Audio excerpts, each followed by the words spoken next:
Operation Sindoor తర్వాత భారత్ పాకిస్తాన్ మధ్య ఉద్రిక్తతలు చెలరేగాయి. ఆ తర్వాత ఇరు దేశాల మధ్య కాల్పుల విరమణ జరిగింది.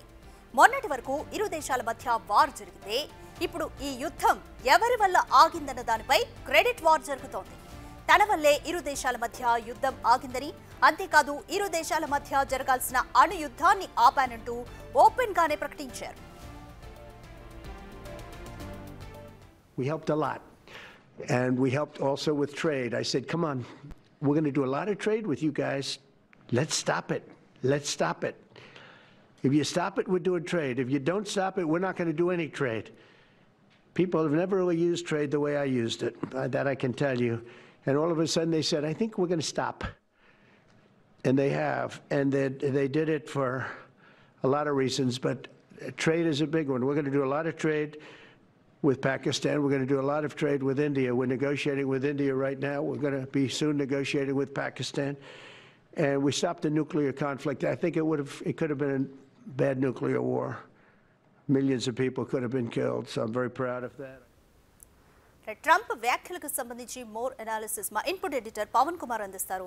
పవన్ కుమార్, ట్రంప్ వ్యాఖ్యలు మనం చూస్తూనే ఉన్నాం. వెస్ట్రన్ మీడియాలో కూడా ఆయన ఓపెన్ గానే భారత్ పాకిస్తాన్ మధ్య యుద్ధం నా వల్లే ఆగింది అంటూ కూడా ఆయన ఓపెన్ గానే ప్రచారం చేసుకుంటున్నారు. అయితే భారత్ కూడా దీనికి ఆచితూచి స్పందిస్తుందనే చెప్పుకోవచ్చు. మరి మొదట్లో అసలు ఏమి పట్టనట్టుగా, అంటే జోక్యం చేసుకోను అన్నట్టుగా ఉన్న అమెరికా సడన్ గా ఎందుకని కొన్ని గంటల వ్యవధిలోనే సడన్ గా రియాక్ట్ అవుతూ కూడా రెండింటి మధ్య సీజ్ ఫైర్ ని అంగీకరించాము అంటూ కూడా ఎందుకని ఇలా వ్యాఖ్యలు చేస్తుందని అనుకోవచ్చు. నిన్న సాయంత్రం ప్రధాని మోడీ జాతిని ఉద్దేశించి ప్రసంగించే కొద్ది నిమిషాల ముందే ట్రంప్ అమెరికాలో లైవ్లో మాట్లాడారు. కొన్ని సంచలన వ్యాఖ్యలు చేశారు.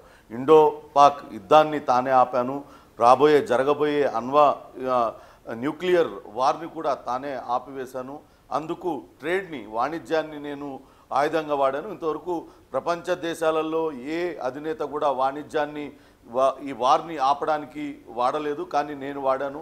భవిష్యత్తులో ఈ రెండు దేశాలతో వాణిజ్య సంబంధాలు మరింతగా మెరుగుపరుస్తానని చెప్పి ఈ యుద్ధాన్ని ఆపానంటూ ఆయన కొన్ని వ్యాఖ్యలు చేశారు. మొదటి నుంచి కూడా భారతదేశ వైఖరి చాలా స్పష్టంగా ఉంది. ఎక్కడా కూడా మూడో వ్యక్తి జోక్యం అవసరం లేదంటూ చెప్తూ వస్తుంది.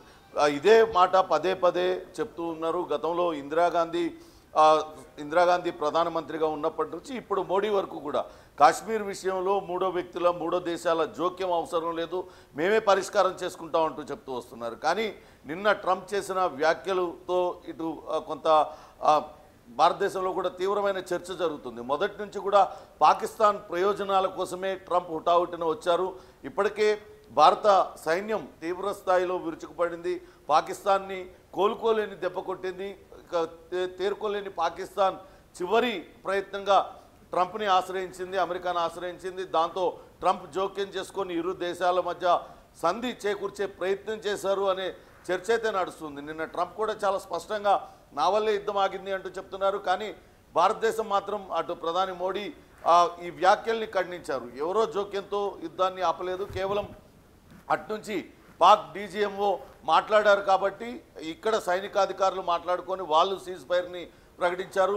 ఆపరేషన్ సింధూర్ అనేది కొనసాగుతుంది.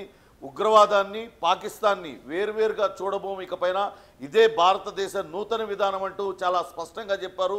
పాకిస్తాన్ ఎట్టి పరిస్థితుల్లో కూడా ఉపేక్షించేది లేదంటూ తేల్చి చెప్పారు. కానీ అమెరికా అధ్యక్షుడు ట్రంప్ మాత్రం తనకు తానే అమెరికా ఎలాగైతే పెద్దన్న పాత్ర పోషిస్తూ ఉంటుందో ఇప్పుడు ఈ రెండు దేశాల మధ్య తానే ఏదో సయోధ్య కుదిర్చి రెండింటికి సంధి కుదిర్చాననేటట్టుగా ఆయన చెప్పుకోవడం కొంత హాస్యాస్పదంగా ఉంది.